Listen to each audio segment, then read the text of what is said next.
McDonald की नौकरी छोड़नी हो या ना छोड़नी हो, इट्स अ स्मॉलर डिसीजन। पहले इस फलसफे को छोड़ें कि मैकडॉनल्ड की नौकरी है ना जो आपका रिस्क दे रही है। लानत है ऐसे रिस्क पे कि जो कोई गैर अल्लाह से मंसूब कर दिया आपने। कोविड के बाद ना एक नौजवान आया तो कहता है कि जिस कोविड ने मेरे ऊपर बहुत बड़ा एहसान किया।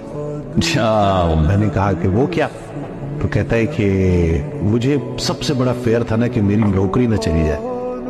कहता है कोविड में चली गई, अभी तक जिंदा हूं। वो जो फेयर चला गया ना और उसकी जगह बेहतर जगह पे मेरी नौकरी हो गई, तो कोविड ने तो मेरे लिए बड़ी भलाई की है, क्योंकि मैं बहुत तबाह हुआ था, फंसा हुआ था और मैं राज़िक को नहीं देख रहा था, मैं सिर्फ रिस्क को देख रहा था। सुभान अल्लाह कि ये बस मेरी यहीं से पैसे आने, वो तो कहीं है ही नहीं माज़अल्लाह। लेकिन जैसे ही कोविड आया, उन्होंने जी कितने एम्प्लॉइज को फारिग किया और वो जब नौकरी चली गई, कुछ अरसा में परेशान रहा, लेकिन उसको मैंने ओवरकम किया और फिर एक और जगह